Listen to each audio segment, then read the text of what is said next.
취지형도 17군데 들어가지고 탄성을 자아내면서 본인들이 하신 일이 틀리지 않았구나 확신을 갖고 진행을 했습니다. 이렇게 주방도 바뀌고요, 안방도 바뀌고, 욕실도 하나였던 것이 2개가 되면서 드레스룸도 생기고, 그래서 아마 8억이 32억 되지 않나 싶습니다. 다만 벌써 이게 제가 10년 전에 계획했던 거예요. 그러니까 지금은 훨씬 더 좋아질 것 같고요. 그 사례를 제가 하나 딱 말씀드리면, 여기는 이제 개포 우선 부차입니다. 제가 이거는 인터넷에 있는 걸 참고를 했고요. 이런 콘크리트한 것이 이렇게 인명 같은 것도 커튼룰이나 이런 걸 해서 이제는 저희가 계획으로만 보였던 것이 이렇게 실질적으로 일어나고 있습니다. 내부도 차별화해서 트렌드에 맞게끔 이렇게 가고 있고요. 아마 인터넷 쳐보시면 우선 부차가 옛날에 얼마였는데 얼마다. 물론 제가 무조건 집값 올리자는 게 아니고요. 그만큼 환경이 좋아지니까 가고 있다. 이렇게 보시면 될 것 같습니다. 이제 미담에다가 설계도 한번 맡겨보고 그리고 리모델링이 뭔가 성공할 것 같긴 하네. 그러면 우리 단지는 리모델링이 어떻게 될까? 요걸 이제 말씀을 드릴게요. 사실은 오늘은 6차 다른 분들 말씀하시겠지만 계획안을 확정하는 게 아니고요. 저 정도 리모델링은 우리 조합들이 한번 해보자. 뭉쳐서 한번 우리 추진해보자. 이거를 정하는 날이거든요. 그래도 조금이라도 더 보여드리고 확신을 갖게끔 하는데 도움을 드리고자 준비했으니까는요. 너무나 많아요. 너무나 좋은 단지고 너무나 많이 말씀드릴 게 많은데 다 잊어먹고 하니까 제가 요 9가지만 말씀을 드리겠습니다. 특징적인 걸 해가지고 그 9가지는 얼마큼 늘릴 건지부터 주차까지 그리고 커뮤니티부터 해서 시스템까지 다 들어가는 겁니다. 희한하게도 제가 써서 그런지 글씨가 깨졌는데도 저는 기억을 하고 있네요. 첫 번째는 조합원님들의 자산 가치는 상승시키고 분담금은 줄이자. 이러기 위해서는 저희가 대형 평형이라서 무조건 늘리는 게 아니라 적정한 합리적인 면적으로 내 집을 늘리고 단 일반 분양 수익은 최대로 올리자. 하지만 우리 주인은 우리야. 절대 일반 분양이 우선시되어서는 안 된다. 이게 첫 번째 컨셉인 것 같습니다. 그래서 용적률이 현재 200몇 프로죠. 그렇죠. 저희 다행인 거는 저희가 대형이다 보니까 지구단위 계획구역에서 300% 넘어가면 안 되거든요. 그 수지에 몇 개 단지는 좀 고민에 쌓여 있는데 저희는 286%를 했고요. 그리고 일반 분양 세대도 법에서 정한 최대 치수로서 86세대를 했습니다. 그리고 책자를 다 받으셨죠. 책자를 보면 기존에 잠시만요.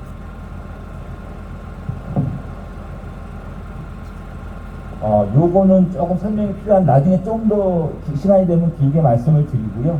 현재 알고 계신 38평형이 현재 신축으로 분양하는 평형으로 따지면 34평이에요. 그래서 비교하자면 34평이 이제 42평형이 되는 거고요. 그래서 그거는 저희가 전용 면적을 약 10% 정도만 늘렸습니다.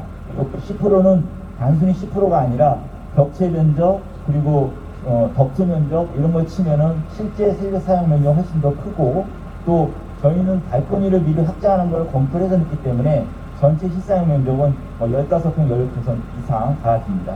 그리고 두 번째로 기존에 49평으로 알고 계신 거는 45평인데 그래서 인근에 아파트 분양하는데 45평이 왜 우리 집하고 똑같아 이러시는데 실질적으로 요즘은 이제 45평으로 이게 불러드려요. 45평이 52평 되는 거는 좀 크기 때문에 약 한 4.95%, 한 5% 정도를 늘렸습니다. 그리고 나머지 일반 분양은 85세대인데 저희 단지가 대형이기 때문에 대형으로 86세대 할 수 있지만 그보다 좀 더 분양 수익을 올리기 위해서 이제 2세대 분리형까지 적용을 해서 좀 더 60평까지 준비를 했습니다. 첫 번째가 합리적인 자산 가치를 증식시키고 분담을 줄인다면 두 번째는 수평 정책이 좀 뚜렷이인 것 같습니다. 보면 기존에 주차장이 있어서 나중에 공원으로 바뀌지만 그래도 1층의 사람들은 좀 싫고요. 한 층씩 다 올라가는 개념을 하고 필요할 겁니다. 그래서 요거 볼게요. 기존에 4, 5, 6동 하고 그 다음에 1, 2, 3동 들어가고요. 그리고 사이사이에 일반 분양을 넣고, 그리고 어차피 일반 분양 세대수가 86세대라면 기왕이면 큰 평으로 해서 공사비는 똑같다면 일반 분양 수익을 해서 주민들에게 분담금을 줄이자. 단 큰 평형이 분양이 되겠어? 하는 걸 저희가 세대 분양을 통해 가지고 여기 상징적으로 넣고요. 다만 여기서 결정된 거는 아닙니다. 저희가 이런 얘기는 좀 들었어요. 왜 일반 분양을 4, 5, 6등에 붙였어요? 하는데 저는 어느 한 집에 큰 피해를 줘서는 안 되고요. 전체 단지 가치가 올라가는 걸 고려해서 이렇게 넣습니다. 그리고 현재 경기도에서 법상 6호 이상은 조합이 안 돼요. 그런데 저희 이제 리모델링 통해서 한번 추진해 보려고 해서 그건 가능하고요. 다만 이쪽은 동이 좀 작기 때문에 이쪽으로 붙였는데, 이런 거는 이제 주민 합의를 통해서 어느 집이 좀 피해가 덜 가고 단지 전체의 가치가 전체적으로 돈만 상승하느냐, 그걸 고려해서 갈 겁니다. 그래서 뭐 이쪽이 아니면 이쪽이나 좀 독층으로 해서 붙일 수도 있고, 아니면 제가 강남에서는 시도했는데 삐로띠 되는 데다가도 몇 세트 넣을 수 있고, 다양한 방법들이 있으니까는요. 아까 서리 위원장님 말씀하신 것처럼 허심탄회하게 말씀을 해주세요. 제가 건축사의 능력이랄까 의무라는 게, 저는 디자인으로 해서 멋있게도 만들어야 되고, 그게 또 시공도 또 돼줘야지 하잖아요. 그러면서 그런 것이 관계법령에 또 틀리지 말아야 되니까. 다만 여러 이제 어르신들은 이제 하나만 보고 막 얘기하신 거예요. 복합적으로 해서 답변을 해드리겠습니다만 언제든지 하염없이 말씀해 주십시오. 네, 그러면은 분명히 다 반영될 것입니다. 이제 리모델링에서 제일 중요한 거는 단위 세대인 것 같아요. 그래서 어쨌든 아까 말씀드린 헌집이라는 개념에서의 점점점 트렌드에서 멀어져 가는 것을 신축 입주 때의 트렌드를 올리고, 그걸 넘어서 지금 주변의 신축 아파트처럼 올라가고 싶은 것. 예. 그러기 위해서는 트렌드에 맞게끔 전체적인 차별화된 단색을 해야 되고요. 그리고 이러한 컨셉도 넣어보고, 예. 그래서 세대 분양, 일반 분양 넣어보고 해서 최대한 분양 수익을 극대화하자.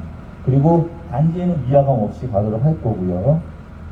그래서 이 단지에서 딴 거 없이 제일 큰 고쳐야 될 것은 주방하고 거실 사이에 박혀 있는 욕실이었어요. 그 욕실을 없애서 트는 게 주안점으로 뒀고요. 그리고 물론 평형대가 40평대든 50평대든 40평대든 30평대든 방이 4개라서 요즘 트렌드는 방보다는 팬트리나 뭐나 그런 게 좀 커지거든요. 하지만 여기에 가족 구성원에 따라서 방 4개를 원하시는 분도 계실 거예요. 그래서 그것도 그거대로 반영하고, 또 뭐 이럴 수도 있습니다. 아래층은 방 4개, 위는 방 3개, 이렇게도 할 수도 있어요. 그래서 저희는 어쨌든 나중에 시공사도 참여하고 또 하면 인테리어도 참여하면 조금씩 분명히 나아질 겁니다. 네, 그래서 그런 비전을 보고 우리 한번 이번에 해보자, 먼저 그런 걸 결정하는 날이니까. 그래서 제가 일일이 거명은 못할 것 같아요. 보시면 안방만 보더라도 욕실만 덜렁 있던 것이 드레스룸, 파우더룸 생기고, 팬트리 생기고, 주방하고 딱 이렇게 연결되고, 또 신발장도 넓게 생기고, 예. 그리고 무엇보다도 나중에 9번째 꼭지지만은 시스템들이 다 보이자는 게 들어와집니다. 그래서 저는 이렇게 방 4개짜리도 한번 넣어보고요. 요 다음에는 방 3개에 다용도실도 크게 해주고 팬트리도 크게 해줘서 아일랜드 주방을 해가지고 이렇게 현재 트렌드에 맞게끔 가지기도 합니다. 그리고 요건 이제 큰 평형이죠. 예, 저희 같은 경우에도 요거를 저는 좀 이해해주시길 바랬는데 제가 설명이 좀 부족했나봐요. 여기는 충분한 공간이 있어서 식당 놓고 아일랜드 놓고 좋은 문을 닫으면은 깨끗한 인테리어 공간이에요. 그래가지고 반침이나 그런 걸 딱 열고 들어가서 안으로 제2 주방이 있는 겁니다. 그리고 그 안쪽에 다용도실이 있는 거예요. 그리고 이제 방 4개를 유지하는 거고. 네, 저는 그런 컨셉으로 해서 시민님들 일부는 좋다라고 했는데, 조금 이건 제가 설명을 드려야 할 것 같아서. 그리고 여기는 물론 방 4개로 했습니다. 여기서 만약에 여러분들께서 이건 방 좀 없애더라도 좋아 라는 개별적인 그게 있다면 2개가 교차해서 할 수 있도록 또 연구를 또 해보겠습니다. 여기에 보시면 조금 평이 좀 넓다 보니까 드레싱 같은 것도 남녀도 분류하기도 하고, 또 아일랜드 드레싱 같은 거 있기도 하고, 어쨌든 트렌드에 맞게끔 가려고 해요. 물론 내력벽 철거는 최소화하고, 이러한 욕실을 없는 거는 슬라브에다가 경량철거에는 어떤 저희가 기술적 장치는 해 나갈 겁니다. 그냥 지운다고 되는 거는 아니니까는요. 그리고 이제 요거는 이제 일반 분양물입니다. 뭐 이평형 때는 포베이도 가능하고 하지만 최대한 우리 단지 기존 조합원님들의 피해를 적게 하기 위해서, 그리고 평형 때도 비슷하게 마치고, 다만 이제 단독으로 쓰는 코하다 보니까 그 공용 면적은 조금 이제 올라가 있긴 합니다. 그리고 요건 이제 통합형이죠. 60평 때. 이렇게 큰 평 팔리겠어 라고 했어요. 하지만 60평 곱하기 분양가에서 그 수익이 얼만데요. 팔리도록만 하면 되지 않습니까? 그래서 차관한 게 이렇게 그대로 두세대 분리형을 이렇게 할 수 있게끔 해서 갈 수 있고요. 요거는 작년 1월 24일 날 주택법이 바뀌어서 혼란만 야기되지 않고 세금 문제만 좀 온다면 경우에 따라서는 내 집 곱하기 30%가 해서 그 범위 안에 들어가면 선택할 수 있는 여지는 있습니다. 근데 어느 게 난지는 이제 사업이 진행되면서 선택할 것 같습니다. 이렇게 되고요. 이제 내부적으로는 이런 침실이나 팬트리나 드레스룸 이렇게 가져갈 수 있고요. 현관, 그리고 거실하고 주방, 그리고 욕실도 조금 더 고급스럽게 가지고요. 그리고 거실도 이렇게 우물천장. 사실 저희가 리모델링에서는 그 천장 2,300불 확보를 하고 설비를 하기 위해서는 양쪽을 약간 내려야 돼요. 그런데 정말 신기하게도요, 가운데는 놔두고 양쪽을 내렸는데 공간감이 더 넓어 보여요. 오히려 똑같이 있는 것보다는. 그런 식으로 이렇게 양쪽이 가운데다가 설비들이 이렇게 가집니다. 그리고 주방도 아까 50평대가 이런 트렌드로 이제 가질 겁니다. 아일랜드 있게끔 고급스럽게 해서. 그리고 이제 무엇보다도 여기는 주차 대수는 부족하지가 않은 것 같아요. 크게. 다만 주차해서 내려서 비가 오나 눈이 오나 밖으로 나와서 안에 들어가야 되잖아요. 근본적으로 밖에 나와야 될 거를 주차장 안에서 타고 바로 갈 수 있게끔. 그리고 한 세대는 뚜렷이를 해서 호텔 로비가 생기는 겁니다. 그리고 주차장 안에는 그냥 어둠침침하지 않고, 사실 삼성일차는 주차장 계획이 잘 됐어요. 이렇게 햇빛도 다 들어오고. 하지만 그거보다 좀 더 이제 기계적 장치나 이런 걸 통해 가지고 밝기 조절하고, 주차가 어디가 있는지 없는지, 또 전기차라든지 집중 청소기라든지 여러 가지 현재 아파트에 맞는 시스템들이 다 들어옵니다. 사실 평면의 구조체에 대한 제약 말고는요, 나머지는 신축하고 똑같이 간다고 보셔도 무방할 것 같습니다. 그리고 주차도 이렇게 넓게, 여기 다 SUV 딱 커지잖아요. 이렇게 해서 들어가십니다. 그리고 무엇보다도 지금 관리동에 하나 있는데, 저희는 지금 분산해서 어린이집 옆에는 키드존, 그리고 요 4동 끝에는 이제 스카이라운지 같은 거 이런 게 분분해서 넣어놨습니다. 그래서 이것도 절대 위치 확정 아닙니다. 단차를 고려하고 여러 가지 주변 현황을 보여서 이렇게 하면 어때요? 라고 얘기를 하는 거고, 아 좋아, 자 이번에 합시다. 자 목표는 이겁니다. 오늘 목표는. 그래서 보시면 깨끗하게 관리사무소도 이렇게 들어가지고요. 그리고 운동시설도 들어가집니다. 요즘 이제 요 코비드로 인해 가지고 그냥 운동시설이 아니라 실내 생활체육관 같은 것도 또 원하시더라고요. 그런 식으로 트렌드도 바뀌고 있습니다. 그리고 이렇게 클럽과 또 경로당이나, 무엇보다 저는 꼭 이걸 하고 싶었어요. 저희 단지의 상징이고 수지구청역에서 이 길 따라 왔을 때 딱 보이는 스카이 라운지, 여기에 게스트 하우스가 들어가도 되고 여러분들의 카페가 들어가도 되고요. 그리고 나머지 너무나 훌륭한 조경이 하나 좀 더 다듬어서 어린이들한 공간, 소나무 숲길, 그리고 이런 물이 있는 공간들, 녹지 공간이나 선클하고 어울리는 공간들이 이렇게 더 들어가서 벌써 얘가 20년 정도 돼가잖아요. 그에 이제 현재 트렌드에 맞는 조경시설도 들어가고요. 그리고 이제 삐어띠가 되면은 방치된 공간이 나오는데, 그런 것도 살려가지고 이렇게 배럴이나 좀 작은 이렇게 수첩 공간을 만들고, 그리고 요건 이제 주민적 할인이 필요합니다만은 옥상도 그냥 이렇게 놔두는 게 아니라 스카이 가든 같은 걸 넣어가지고, 여기 너무 좋잖아요. 제가 보기에는 수지에서 제일 좋은 단지예요. 공항도 좋고 이렇게 명품 아파트로 대장주가 될 것 같습니다. 그리고 지금은 아니지만 해낼 거예요.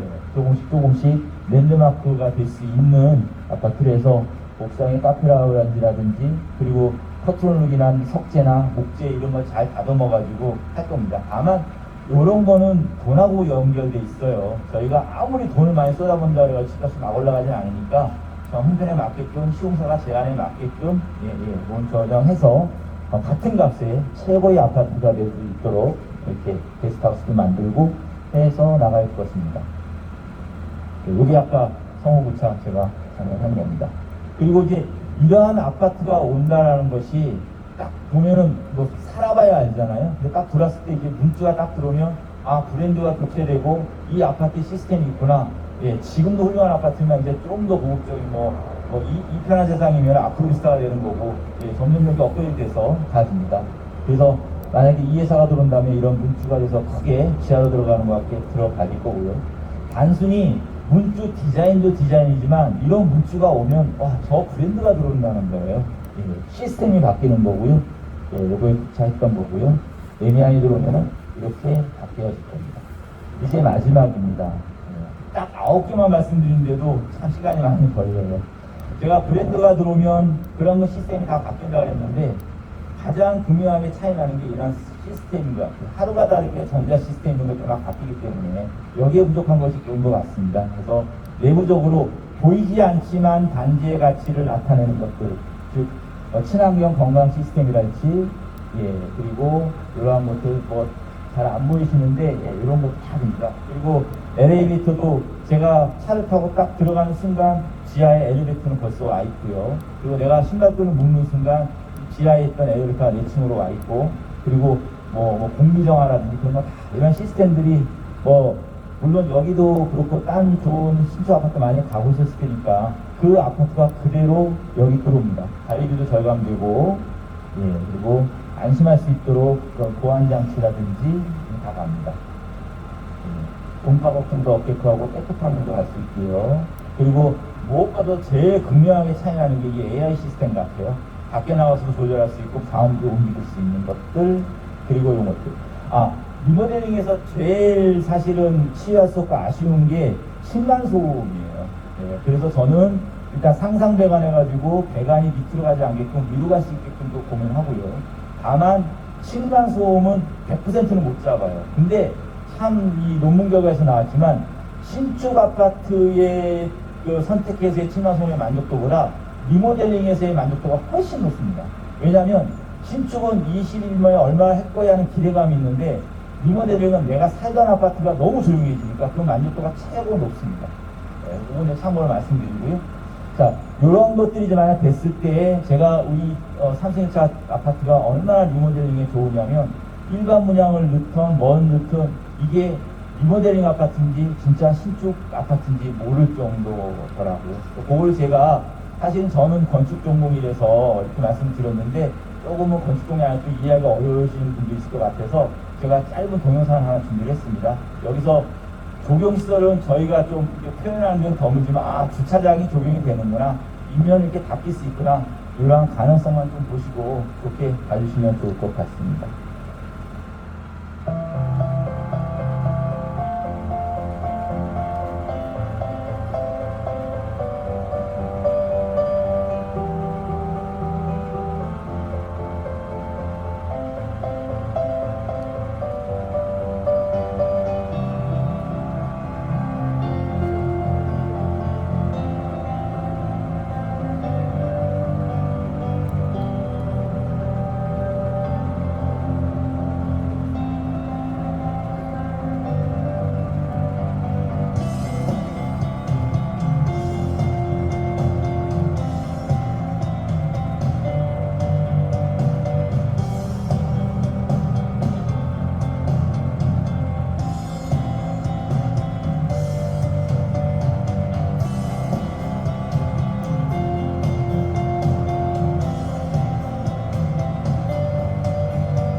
이렇게 침울하게 박수 치고 막 이러셔야 될 것 같아요. 딴 단지 아니고요. 저희 단지고요. 리모델링 했음에도 정말로 리모델링 한 같은 신축 같은 아파트 있습니다. 그리고 뭐 제가 그렇게 리모델링에서 아주 유명한 사람 아니지만 저 나름대로 단지 조금은 선택을 합니다. 그리고 상당히 훌륭한 단지고 또 여기에 이끌어간 리더분들이나 취준분들 너무 열심히 하는 게 보이고요. 꼭 성공할 것 같으니까 좀 잘 단합해서 저도 기분 좋게 열심히 일할 수 있도록 했으면 좋겠습니다. 좀 어눌하고 말씀 잘 못 드리는 건 있지만 이따 또 충분하게 또 질의 있으시면 제가 말씀 올리도록 하겠습니다. 네, 감사합니다.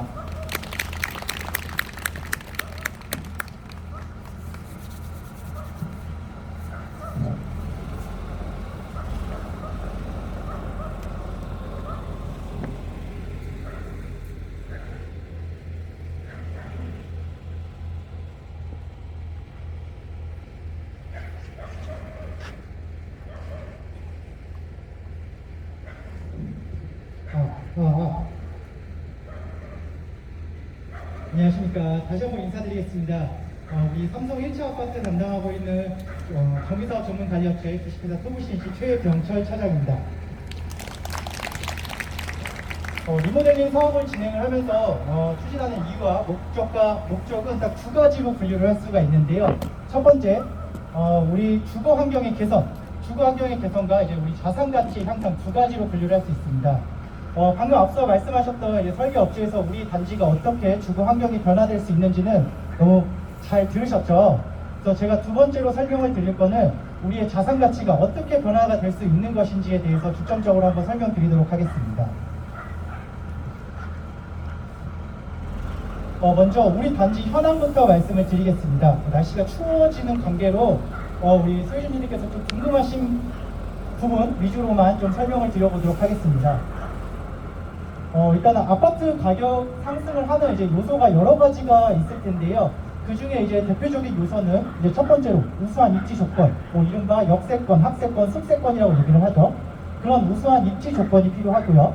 두 번째로는 지속적인 수요, 그에 따른 적절한 공급량, 그래서 지속적인 이제 거래량이 발생이 돼야 이제 아파트 가격이 상승을 할 것이고, 세 번째로 대표적인 요소는 부동산 정책입니다. 그래서 공급의 제한이라든지 개발 호재라든지, 하지만 이 부동산 정책은 우리가 어떻게 할 수 있는 부분은 아니겠죠. 그럼 우리 단지 입지 현황을 한번 보시면은요, 여기 가운데 우리 단지가 있고, 우리 단지 주변에 숲세권의 위치를 가질 수 있는 광교산, 너무나 잘 아시겠죠? 광교산도 있고, 그 아래 보시면은 생태공원도 있고, 주변에 공원도 많고, 학세권의 위치를 가진 토월초등학교, 그 위에 수직고등학교라든지 학교도 위치해 있습니다. 그리고 불과 700m 안에는 지하철역도 있고 학원가도 이렇게 중심적으로 형성이 되어 있고요. 또 1400m, 1.4km 안에는 경부고속도로도 있고, 약 2km 내에는 이제 앞으로 개발될 용인 플랫폼 시티까지 이렇게만 보시면 굉장히 좋은 입지를 가지고 있는 단지라고 생각이 듭니다. 그런데 우리 단지 아파트 가격을 비교를 해보면은요, 지금 잘 보이시지 않겠지만 우리 단지 평단가 약 2280만 원 정도입니다.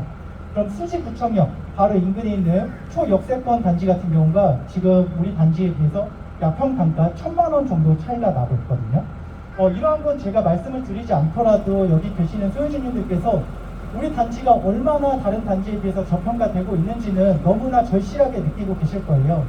실제로 보시면 우리 수지 삼성 아파트가 수지구 흥덕청동 평균 아파트 평단가 대비 약 마이너스 424만 원, 그리고 리모델링을 추진하고 있는 단지와 비교를 하더라도 약 680만 원 정도 차이가 나고 있고요. 이제 막 추진을 하고 있는 단지랑만 비교를 해봐도 약 80만 원 정도, 그리고 아직 추진을 하고 있는 하지 않는 단지랑만 비교를 해봐도 약 290만 원 정도 차이가 나고 있습니다. 그러면 단순히 이렇게 가격 차이가, 평당가 가격 차이가 많이 나는 것이 정말 우리가 단순히 이 역에서 두 블록 떨어져 있다라는 그 이유 때문이냐, 아니면 그건 우리 단지 평형이 중대형 평형이기 때문이냐 라고 이제 고민을 해볼 수가 있는데요. 여기 보시면은 너무나 잘 아시는 이제 레미안, 동천 레미안이라고 얘기하죠. 이 동천 레미안 같은 경우가 우리 단지 약 2배, 동천역에서 약 1.4km가 떨어져 있는 단지입니다. 가격을 한번 비교해 보면은요, 지금 최근에 이제 거래가가 동천 레미안 같은 경우가 우리 단지와 비슷한 평형대에서 약 14억 정도로 거래가 되었고요. fuji 삼성 1차가 최근 정말 간신히 거래가가 하나 생겼기 때문에 약 10억 8천에 최근 거래가가 있습니다. 사실 이것만 보면 지하철역보다 중요한 거는 뭐 아파트의 브랜드라든지 신축형 아파트라든지 그런 것들이 더 중요하다라고도 이제 판단을 해볼 수가 있는데요. 다행히 우리 단지가 이 차익을 보면 크게 벌어지지는 않았습니다. 그거는 우리 단지가 그만큼의 입지 조건을 가지고 있고 단지 컨디션이 나쁘지 않기 때문에 간신히 이런 가격이 방어가 되어 있기는 하지만 이 차이는 언제든 차이가 불만이 날 겁니다. 최근에 이 거래가 10억 8천이 아니었다라고 하면은 이 가격 차이 약 4억 이상 정도 차이 나는 상태였거든요.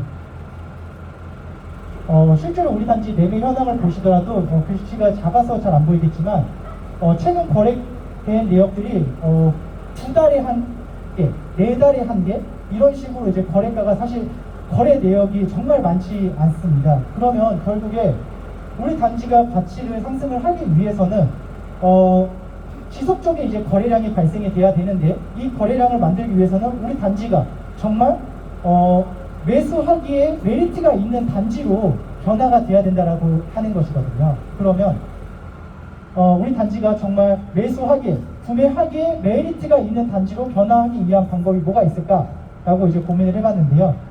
첫 번째로는 레미안, 자이, 힐스테이트 등 최고급 브랜드 아파트로 변화해야 된다라는 게 이제 첫 번째 키워드고요. 두 번째로는 광교산, 눈썹꽃길, 숙세권 입지 특화를 가진 자연 친화적 아파트로 입지 특화가 된 랜드마크 아파트로 변화가 돼야 된다라는 게 두 번째 키워드입니다. 세 번째로는 우리 주택시장의 사회적 요구를 반영한 수지구의 대표적 준대형 아파트, 중형 대형 아파트로의 이제 평면이 이제 개선이 된 대표적인 아파트로 변화가 돼야 된다라는 이제 세 가지 이제 키워드를 이제 잡았고요. 이러한 이제 키워드로 우리가 변화될 수 있는 방법, 그 방법이 바로 이제 리모델링 사업이라는 거죠. 그럼 리모델링이 무엇이냐? 앞서 이제 저희 건축설계 업체에서 말씀을 해주셨기 때문에 간단 이 부분은 넘어갈 거고요. 보시는 바와 같이 옛날의 아파트가 이렇게 수평, 수직으로 해서 넓어지고 별동을 지어서 일반 분양을 만들 수 있는 사업이 바로 리모델링 사업입니다. 리모델링 사업은 앞서 말씀드린 바와 같이 이제 중축 방법은 세 가지 중축 방법이 있는데요. 앞에 이제 수직 중축과 별동 중축은 별동을 분양을 할 수 있는 중축 방법이고요. 가운데 수평 중축이 우리 세대를 늘릴 수 있는 중축 방법입니다. 그렇지만 우리 단지 지금 현재 계획상으로는 인허가 과정이 상대적으로 좀 복잡하고 이제 평당 공사비가 올라가는 수직 중축을 제외하고 수평 중축을 통한 세대 중축 방법과 별동 중축을 통한 일반 분양 방식으로 사업을 진행을 할 예정입니다. 그러면 왜 이 리모델링 사업이 좋다 얘기를 하는데 왜 이제서야 이제 리모델링의 바람이 불어서 많은 단지들이 진행을 하느냐? 그 이유는 이제 과거 이제 12년도, 13년도 전에는 별동 중축을 해서 우리가 일반 분양을 할 수 있는 법안이 없었어요. 그래서 충분한 사업성이 나오는 단지들은 강남에 위치한 아파트 또는 한강변에 위치한 아파트들이 가격이 많이 상승이 되기 때문에 그런 아파트들만 이제 리모델링 사업을 진행했던 반면 이제 법안이 변경되면서 어떠한 아파트들도 이제 리모델링 사업을 할 때 별동 중축을 해서 우리 사업성을 충분히 높일 수 있는 법안이 발의가 됐기 때문에 2012년도, 13년도 이후부터 이렇게 리모델링 사업이 본격적으로 시작이 됐다라고 보시면 될 것 같습니다.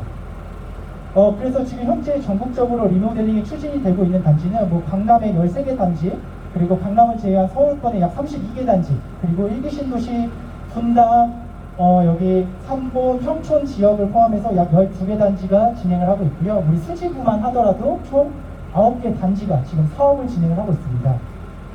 전국적으로는 약 76개 단지, 약 5만 8천여 세대가 사업을 진행 중에 있는 거고요. 우리 단지처럼 추진하고 있는 단지까지 포함하면 전국에 한 200여 개 단지 이상 사업을 참여를 하고 있다라고 이제 추정을 하고 있습니다.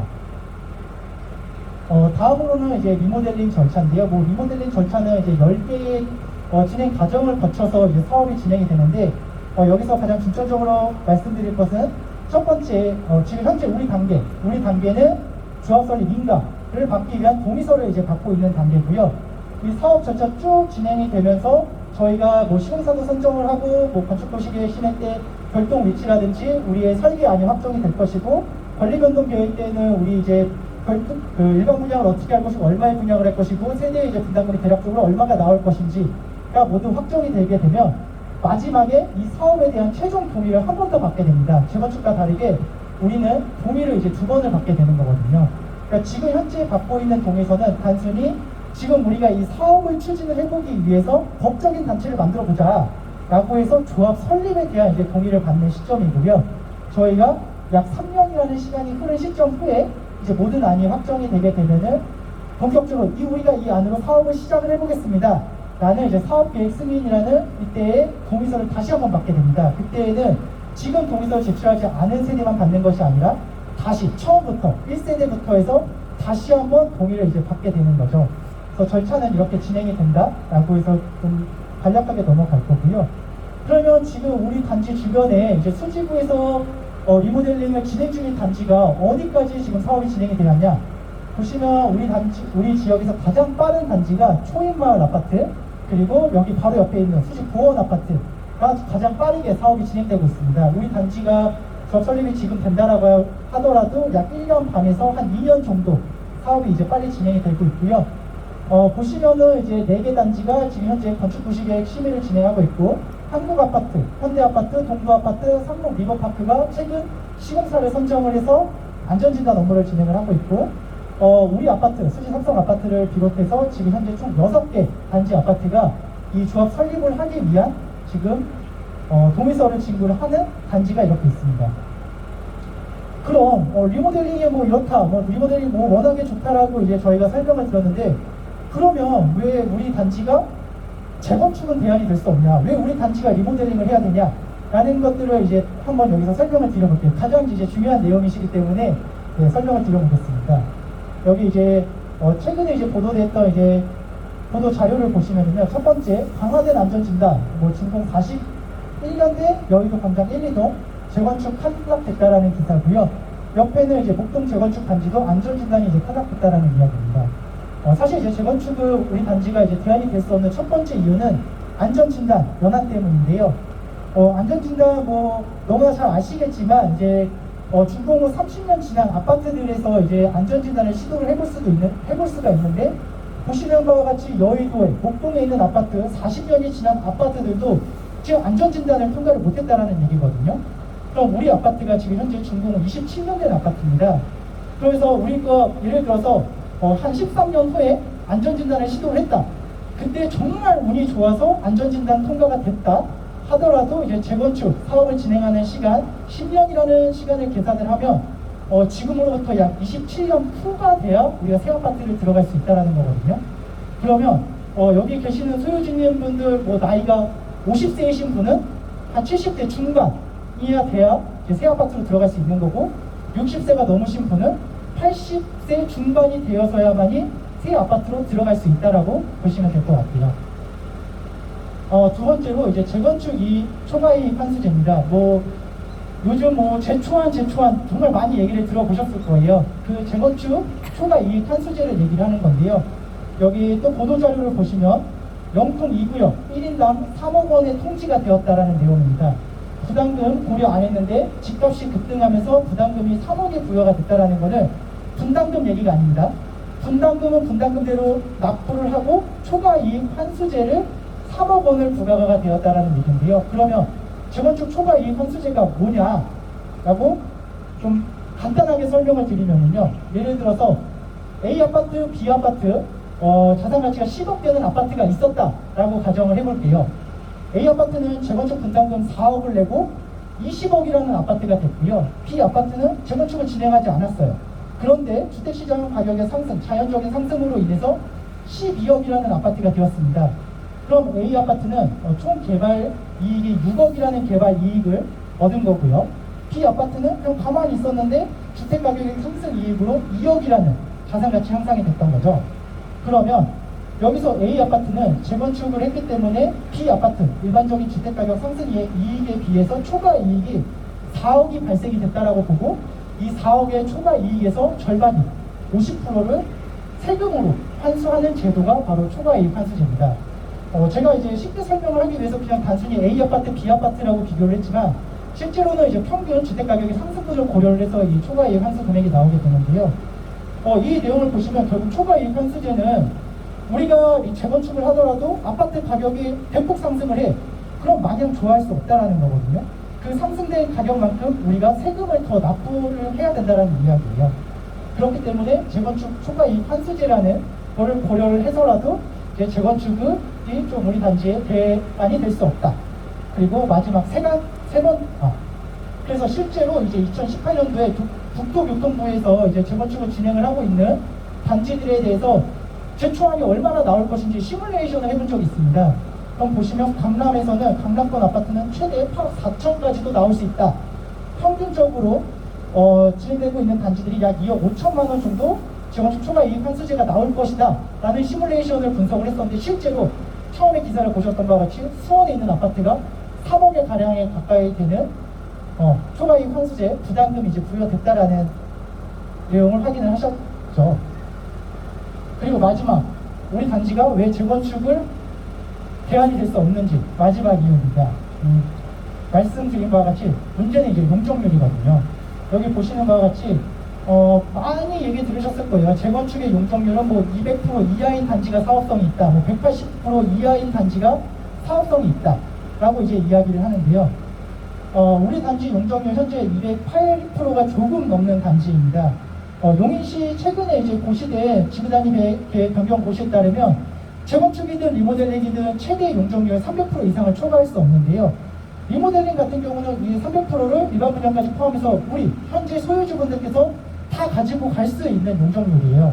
근데 그거에 반면에 재건축 같은 경우는 임대주택을 의무적으로 이제 지어야 되고요. 경기도에서는 이제 최소 5%에서 최대 20%까지 임대주택을 지어야 한다라는 규정이 있기 때문에 임대주택 비율을 빼주고, 그리고 기부채납, 그리고 또 일반 분양분을 빼고 나면은 분담금은 지금 리모델링에 비해서 분담금은 더 들어가는데, 실제로 들어가는 우리 세대 입주하는 평형은 지금이랑 동일하거나 아니면 지금보다도 낮은 평형으로 들어갈 확률이 높다라는 거죠.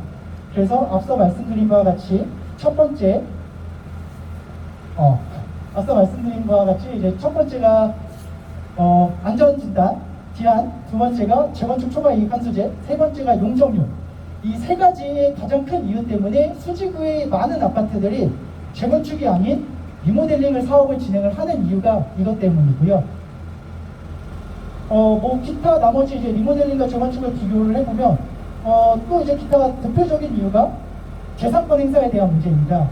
재건축 같은 경우는 조합이 설립이 되고 나서 조합원의 지위를 갖게 되면은 매매가 안 돼요. 그래서 내가 뭐 매도를 하고 싶거나 뭐 돈이 급해 집을 팔고 싶어도 팔 수가 없거든요. 하지만 리모델링 같은 경우는 언제든 매매가 가능하다. 심지어 공사가 시작이 돼서 공사 중에라도 언제든지 이제 매매가 가능하다. 그리고 여러 가지 이유 중에서 제가 또 하나 얘기하고 싶은 거는 결국 임대주택에 대한 문제입니다. 소셜 믹스라는 이제 문제인데요. 소셜 믹스가 뭐냐면 일반 우리가 이제 조합원 분양권, 그러니까 일반 분양하고 임대주택 분양이 이제 같이 단지를 이제 사용하게 됨으로써 아무래도 이제 임대주택에 거주하시는 분들의 뭐 소득 차이라든지 생활 환경이 이제 다르기 때문에 그것 때문에 이제 발생되는 여러 가지 이제 분쟁 문제가 발생이 되는데요. 재건축은 임대주택을 지어야 하기 때문에 그런 문제가 분명히 발생을 하고, 지금도 그런 문제가 뭐 너무나 잘 아시다시피 재건축 단지에서는 발생을 하고 있습니다. 그럼 재건축이 그래 뭐 그렇다, 리모델링에 비해서 안 좋다고 해. 그런데 수지구에서 실제로 재건축을 진행을 하고 있는 단지가 3개 단지가 있거든요. 여기 한성아파트, 도원아파트 바로 앞에 있는 수지삼성 2차 아파트, 그리고 그 위쪽에 수지삼성 4차 아파트, 3개 단지가 리모델링이 아닌 재건축을 진행을 하고 있는 단지입니다. 그럼 이 단지들이 왜 재건축을 진행을 하느냐?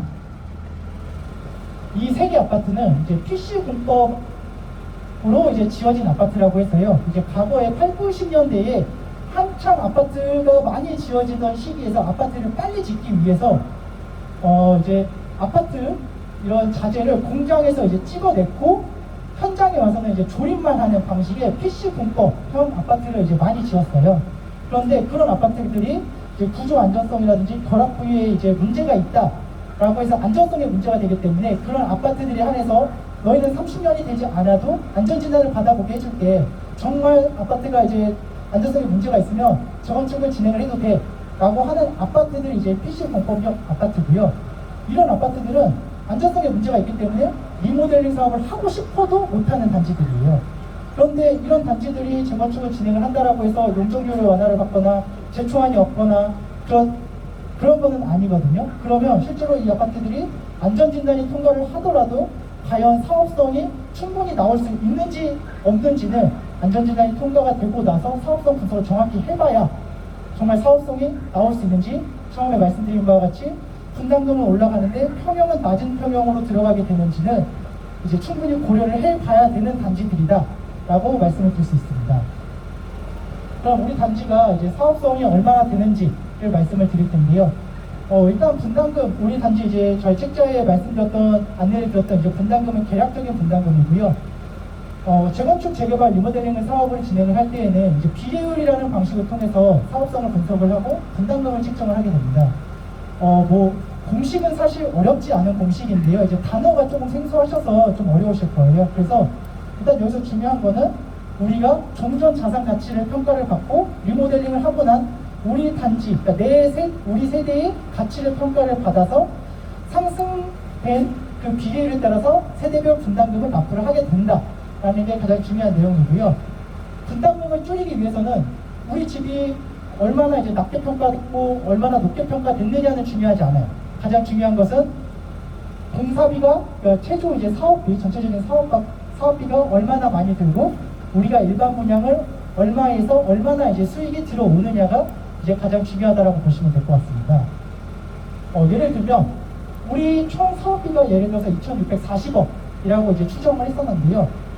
우리가 86세대를 분양을 함으로써 약 1,250억이라는 분양 수익금이 들어온다라고 가정을 했습니다. 그러면 그 나머지 금액을 지금 여기 계시는 소유주님들 전체 소유주 576세대가 나누면 평균 분담금이 약 2.4억이라는 분담금이 나오게 되는데요.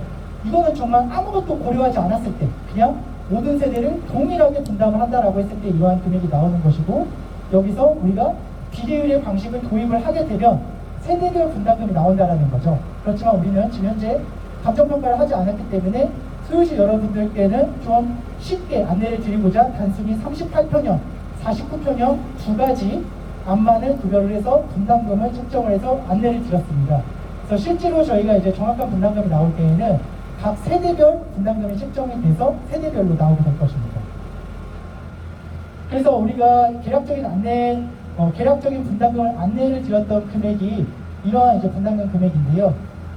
분담금을 책정을 할 때에는 고려를 해야 될 것이 세 가지입니다. 첫 번째, 우리가 86세대 일반 분양을 할 때 평당 분양을 얼마로 할 것이냐를 고려를 해야 될 것이고, 두 번째, 단위세대 평형을 얼마나 늘릴 것인지를 확정을 해야 되겠죠. 그리고 시공사가 선정이 되면 시공사가 제안하는 평당 공사비가 얼마이냐, 이 세 가지를 이제 고려를 해서 분담금을 책정을 하게 되는데요. 예를 들어서 우리가 일반 분양가 평당 분양을 3천만 원에 분양을 한다라고 가정을 하고, 우리 미담에서 제시해 주신 기본 설계안에 나와 있는 대로 단위세대가 그렇게 늘어난다. 그리고 우리가 시공사가 어디로 선정이 될지는 아직 확정이 되진 않았지만 그 시공사가 평당 공사비를 약 50만 원으로 책정을 했다 라고 했을 때에 책정되는 분담금은 기존 38평형 분담금이 약 2억 초반, 2억 1천만 원 정도 분담이 될 것이라고 예상을 했고, 49평형이 약 2억 7천만 원 정도 분담금이 나올 것이다 라고 이제 계략적인 분담금안을 책정을 했습니다. 그럼 우리가 일반 분양을 하는 금액이 적정한 수준이냐, 그리고 우리가 이 분담금을 내고 나서 얼마나 우리 단지의 가치, 내 아파트 가격이 얼마나 오를 수 있는 것이냐가 가장 중요하고 이제 궁금하실 거예요. 우리 단지 주변에 이제 인근 단지 신축 아파트를 이제 비교를 해봐야 되는데요. 가장 최근에 지어진 단지가 동천차이 2차 단지 비슷한 평형대를 이제 비교를 해보면 됩니다. 보통 리모델링 단지가 이제 완공이 되고 나면 인근의 신축 단지 약 90%에서 95%까지 이제 가격이 형성된다라고 일반적으로 보고 있는데요. 저희 아파트 같은 경우가 이제 평당 가격이 3,800만 원, 3,400만 원 정도 수준으로 지금 책정이 되어 있기 때문에 우리 단지 계산을 해보면 우리가 나중에 이제 리모델링을 하고 났을 때의 평 단가는 최소 3,100만 원에서 최대 한 3,400만 원 이상까지도 이제 예상이 된다라고 이제 저희가 판단을 했습니다. 그러면 단순 계산을 해보면은 우리 늘어나는 평형을 고려했을 때에 약 38평형, 기존 38평형이었던 게 42평형으로 된다라고 하면은 15억이 좀 안 되는 금액, 그리고 49평형이 늘어난 평형을 계산했을 때는 약 16억이 좀 넘는 금액 이상으로 우리 리모델링 후의 가치가 늘어날 것이다 라고 이제 저희가 판단을 했던 거고요. 그리고 공사비가 적정한 수준이냐 라는 거를 보면은 최근 우리 단지 주변에 이제 리모델링 사업을 진행을 했던 단지들 평당 공사비 단가입니다. 최근에 진행을 했던 수지 동부 아파트가 시공사를 선정을 했을 때에 약 534만 원, 535만 원 정도의 공사비가 이제 들어갔다라고 책정이 됐었고요. 여기 노란색으로 체크된 공사비, 단지들의 공사비는 수직 증축으로 진행을 하는 단지들입니다. 보시면 다들 600만 원 중반에서 600만 원 후반까지 공사비가 굉장히 많이 더 들어간다는 걸 알 수가 있죠. 그렇기 때문에 우리가 이제 계략적인 분담금을 책정했던 그러한 평당 분양가 공사비 수준이 어떻게 보면 다른 단지들의 사례를 바탕으로 해서 적정한 수준으로 고려를 해서 분담금안을 책정을 했다라고 보시면 될 것 같아요. 다음으로 이제 사업 추진 일정은 책자에도 안내가 되어 있기 때문에 중요한 것만 설명을 드리겠습니다. 지금 현재 우리가 조합 설립을 하고 있는 이 단계는 저희가 이제 목표는 1월달 이제 용인시에서 인허가를 받는 기간으로 이제 일단은 목표를 세웠고요. 물론 지금 이제 소유주님들께서 조금이라도 빨리 동의서를 제출을 해주신다라고 하면은 이 기간은 저희가 단축을 시킬 거고 앞으로의 단계도 조금 더 빨라질 수 있습니다.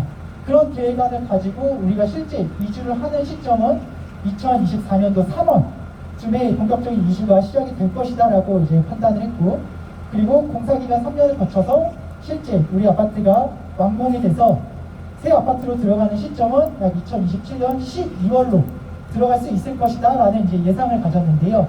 물론 이 기간은 우리 소유주님들께서 얼마나 빨리 이 사업에 적극적으로 참여를 해주시느냐에 따라서 기간이 단축될 수도 늘어날 수도 있습니다. 그리고 그러면 우리가 이제 분담금을 납부하는 시기가 언제냐? 분담금을 납부하는 시기는 우리가 이주하는 시점에서 시공사와의 이제 본계약을 맺게 되는데요. 그때에는 우리가 이제 정확한 분담금이 나오게 될 것이고, 그 분담금의 10%를 우선적으로 이제 납부를 하게 됩니다. 그리고 공사 기간에 중도금을 시공사가 제안한 5회 분할, 10회 분할로 이제 나눠서 분담금을 중도금을 이제 납부를 하게 될 것이고요. 잔금은 이제 완공을 하고 나서 우리가 입주하는 시점에서 잔금을 치르는 방법으로 이제 분담금 납부 시기가 이렇게 나눠서 납부를 하게 됩니다. 그러니까 우리 분담금이 2억이다, 2억 5천이다, 2억 7천이다라는 금액이 절대 한 번에 납부하시는 금액이 아니고, 이 사업은 일단은 계약금 10%만 가지고 있으면 사업 참여는 가능하다라고 보시면 되고요. 계약금의 10%를 납부하기 전까지 이 사업이 진행이 되는 동안에 소유주님들께서 납부하시는 금액은 단 1원도 없습니다. 그런데 만약 이 사업이 사업이 진행되는 도중에 어떠한 이유로 사업이 중단이 되거나 폐지가 될 수도 있죠. 예를 들면 진행을 해봤더니 사업성이 나오지 않아, 또는 시공사가 이상한 시공사로 선정이 됐어, 분담금은 너무 높게 나왔어 라고 하면은 소유주님들께서 아까 말씀드렸던 우리가 두 번째 동의를 받는 시점에서 당연히 동의를 안 하실 거기 때문에 그때 사업이 중단이 된다 하더라도 소유주님들께서 부담하시는 금액은 절대 없고 전혀 없다. 그 금액은 시공사가 부담을 하는 금액이기 때문에 이 사업은 지금 찬성을 하셔서 참여를 해보셔도 소유주님들께서 절대 손해보지는 않는 사업입니다. 그거를 꼭 명심을 해주시기를 꼭 오늘 말씀을 드리고 싶습니다. 여기 계신 분들 중에서 이제 저희 추진이 사무실에서 저랑 이제 상담을 하고서 동의서 제출을 해주신 분들도 굉장히 많이 보이세요. 그럼 제가 이제 상담을 했을 때 가장 많이 질문하셨던 것, 대표적인 거 한 3가지 정도만 이제 말씀을 드리겠습니다. 첫 번째, 가장 많이 궁금해하셨던 것, 이주비. 이주비가 어떻게 이제 지원이 되느냐? 이주비는 사실 이제 우리가 대출을 받아서 이주비를 마련을 해야 되는데요. 예를 들어서 이주비가 어떻게 대출이 되었는지는 다른 단지 사례를 바탕으로 말씀을 드리겠습니다. 우리 단지 지금 아파트 자산 가치가 10억이다라고 가정을 하고 우리가 이주를 해야 될 때 들어가야 되는 전세 필요한 금액이 7억이다 라고 가정을 했을 때에는 일단은 1주택 기준으로 4억 원까지는 이제 주택담보공사라고 해서 이제 허그에서 이제 보증을 해주는 그 대출 방법으로 4억 원까지 우리 시세의 40%까지는 금리 1%대로 이제 대출이 가능하고요. 나머지 이제 부족한 3억 원 같은 경우는 전세자금 대출이라는 항목으로 해서 이제 대출이 가능합니다. 전세자금 대출은 시공사가 이제 지급 보증을 해서 대출을 해주는 이제 대출 방법이고요. 그런 방법으로 내가 만약에 1주택자다. 그래서 7억이라는 돈이 필요하다라고 하면은 이러한 방법으로 대출이 가능했던 거고, 만약에 내가 2주택자다라고 했을 경우에는 2주비 대출이 나라에서 일단은 지원이 안 되기 때문에 2주비 대출이 안 됩니다. 그럼 그런 경우에는 전세자금 대출부터 시작을 해서 전세자금 대출 보니까 최대 5억 원까지 전세자금 대출이 됐대요. 그럼 5억 원에서 부족한 2억 원은 어떻게 채우냐? 보시면은 사업 촉진비 대출이라고 해서 사업 촉진비 대출은 시공사가 자체적으로 대출을 해주거나 또는 조합에서 연결을 해주는 대출입니다. 그 대출 때의 금리는 약 3%대 정도였다고 하네요. 그런 방법으로 2주택자 같은 경우는 전세자금 대출과 사업 촉진비 대출을 통해서 이주비를 마련을 했었다. 그러면 문제는 이제 다주택자죠. 다주택자 같은 경우는 이주비 대출도 안 되고 전세자금 대출도 안 됩니다. 물론 3주택자 이상 계시는 다주택자 여러분께서는 삶의 여유, 자금의 여유가 있을 것이다 라고 생각을 하지만, 그럼 이제 이주비를 꼭 내가 대출을 받아야 된다라고 하셨을 경우에도 사업 촉진비 대출로 시세의 65%까지도 대출이 됐었다라는 게 이제 다른 단지 사례입니다. 그러니까 결국 이주비 같은 경우는 우리가 이주를 한 세대라도 하지 못하면 이 공사를 하지 못하게 되거든요. 그렇기 때문에 이주비는 어떻게든 대출이 다 가능하다라고 보시면 되는 게 결론이다라고 보시면 될 것 같고요. 두 번째로는 이제 세대 이동이 가능하냐라는 질문을 많이 하셨는데요. 결론만 말씀을 드리면 가능하기도 하지만 불가능한 부분도 있습니다. 예를 들어서 내가 조합원이고 다른 조합원의 세대에 들어간다? 그거는 이제 당연히 불가능한 것이고요. 일부 이제 매도가 되는 세대라든지 그런 세대에 이제 빈집이 생기는 경우, 그런 세대의 경우에는 이제 이동을 할 수가 있고, 또는 새로 지어지는 별동으로도 이동은 가능합니다.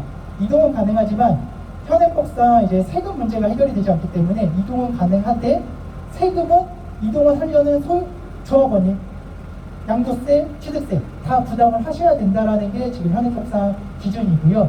물론 된다 안 된다라는 기준은 결국 나중에 조합원님들께서 총회로 직접적인 결정을 하셔야 그 결정 안으로 가능한지 안 가능한지도 이제 결정을 하게 된다라는 게 이제 결론입니다. 그리고 또 많이 질문하셨던 것들이 별동 짓지 말고 우리 그냥 뭐 강남 한강변 아파트처럼 그냥 별동 없이 짓자 라고 하시는 분들이 뭐 많이 질문 있으셨는데요. 결론은 가능해요. 가능하지만 분담금이 38평형이 3억 8천, 49평형이 약 4억 5천 정도 들어간다. 분담금이 엄청 올라가죠. 결론은 가능은 하지만 분담금이 막대하게 올라간다 라는 거고요. 또 하나, 그러면 우리도 이제 별동 대신에 그러면 수직 중축으로 사업을 진행하면 안 돼? 라고 물어보셨던 분이 많으셨는데요. 물론 수직 중축도 가능합니다. 가능하지만 앞서 말씀드린 바와 같이 공사비가 더 비싸지고 사업기간이 늘어나기 때문에 뭐 그런 경우에 우리가 같은 연면적 기준으로 계산했을 때에는 분담금이 38평형이 약 3억 2천, 49평형이 약 3억 9천 정도 들어간다. 그러니까 분담금이 확실히 더 올라간다 라는 게 이제 결론으로 이제 말씀을 드릴 수 있습니다.